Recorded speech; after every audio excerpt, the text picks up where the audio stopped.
What if the places we dream of from fairy tales are different in real life? What if they are even better? We often picture Ireland through a lens of myth. We imagine rolling green hills, mischievous leprechauns, and ancient Celtic magic. The village of Doolin on the windswept coast of County Clare seems to fit this picture perfectly. It's famous for its stories of fairies and ghostly tales.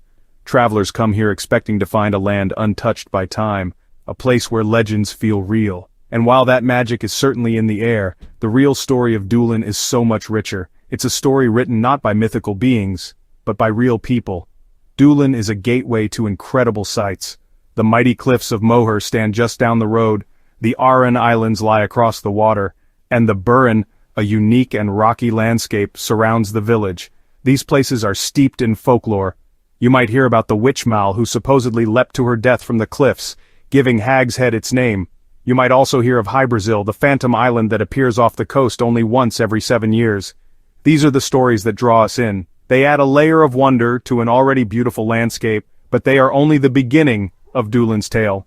The true history of Doolin is just as fascinating as its legends. It's a story of survival and community. For centuries, this was not a tourist hotspot. It was a collection of small, hardy fishing and farming communities. People lived by the rhythm of the tides and the changing seasons. They faced harsh Atlantic storms and worked the thin soil of the Burren. Their lives were not filled with fairy tale ease. They were marked by hard work, resilience, and a deep connection to the land and sea.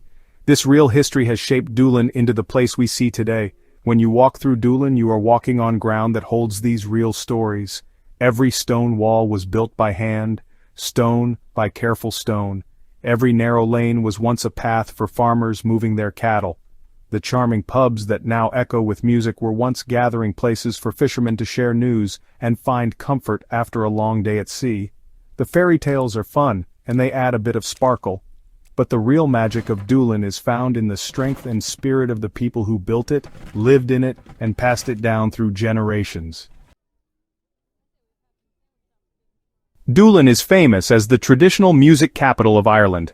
Every night its pubs come alive with the sounds of fiddles, tin whistles, and bourons. It feels timeless, as if this music has simply always been here. The story goes that the AOC, the fairy folk, taught humans how to play these enchanting tunes. They say the music holds an ancient magic that connects us to the other world. This legend is a beautiful way to explain the power of Irish music. It feels so pure and otherworldly that it must have come from a magical source. It's a lovely thought, and it adds to the atmosphere of a night in a Doolin pub. But the real story of Doolin's music is a human one. It wasn't gifted by fairies, it was preserved by families. For generations, music was a vital part of life in this isolated corner of Ireland. It was played at weddings, funerals, and kitchen parties. It was a way to pass the time during long winter nights. It was a way to share stories and keep spirits high when times were tough. The famous musicians of Doolin, like the Russell brothers, Micho, Packy, and Gussie, weren't mythical figures.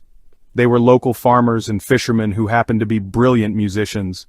They learned the tunes from their parents and grandparents. Their skill and passion helped save these tunes from being forgotten. In the mid-20th century, as Ireland was modernizing, many old traditions were at risk. But in Doolin, people held on. The Russell brothers and others like them became local heroes. They welcomed visiting musicians and folklorists into their homes, sharing their knowledge freely. They didn't do it for fame or money. They did it because they loved the music. It was part of who they were. Their dedication turned Doolin into a beacon for traditional music lovers from around the world. So, when you sit in Gus O'Connor's or McGann's pub, listen closely. You're not just hearing pretty tunes. You are hearing a living history. You are hearing the legacy of real people who worked hard, faced challenges, and found joy and connection in their music. The fairies might make a good story, but the truth is far more inspiring. The real magic comes from the human heart. It's the dedication of generations of musicians that fills these pubs with such incredible soul and makes a night in Doolin unforgettable. The beautiful landscapes around Doolin hide a difficult past. When you look at the stone walls crisscrossing the hills, you might think they are just quaint features of the countryside. But many of these walls are a silent testament to one of the darkest times in Irish history, the Great Famine of the 1840s. During this period, landlords often forced their starving tenants to work on useless projects like building walls that went nowhere. in exchange for a meager amount of food. These are known as famine walls. They are a stark reminder that life here was not always a pastoral dream. The people of Doolin and the surrounding Burren region faced incredible hardship. The rocky land was difficult to farm at the best of times. When the potato blight struck, it was devastating. Families who had lived here for centuries faced starvation and eviction. This history is not found in the cheerful tourist brochures, but it is deeply embedded in the land and the local memory. It's a story of immense suffering, but also of incredible resilience. The people who survived the famine did so through sheer determination and a powerful sense of community. They helped each other as best they could. One surprising fact about this area is its long history of trade and connection to the outside world. We might think of Doolin as remote, but archaeology tells a different story. For thousands of years, people here have been connected to wider networks. For example, Doolin is home to one of the largest hoards of Viking gold ever found in Ireland, discovered by a local man in 1999. This suggests that even 1,000 years ago, this coastline was a place of contact and exchange. It wasn't just an isolated outpost, it was part of a bigger, more complex world. This knowledge changes how we see Doolin. It's not just a village of farmers and fishermen living simple lives, it's a place with a deep and complex history. The people here have navigated everything from famine and poverty to interactions with Viking traders. They have endured and adapted. Understanding this history gives us a new respect for the village and its people. The charming cottages and lively pubs stand on a foundation of real human struggle and triumph. It reminds us that even the most beautiful places have stories of hardship to tell.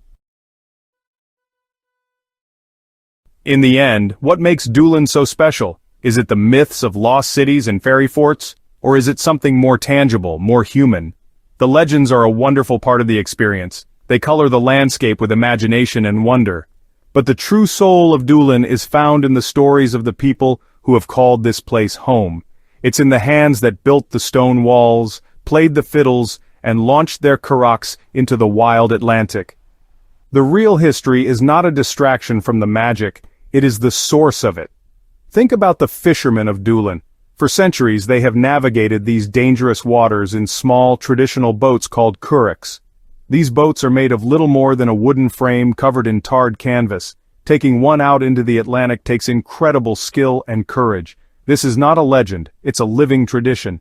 It's a story of real people making a living from the sea, facing its power with respect and knowledge passed down through generations. Their daily acts of bravery are as compelling as any ancient myth of heroes. This is the invitation that Doolin offers us. It invites us to look beyond the surface, come for the cliffs and the music, come for the tales of fairies and ghosts, but stay for the real stories. Talk to the locals in the pub, ask about their families, their history, walk the quiet lanes and imagine the lives that were lived there.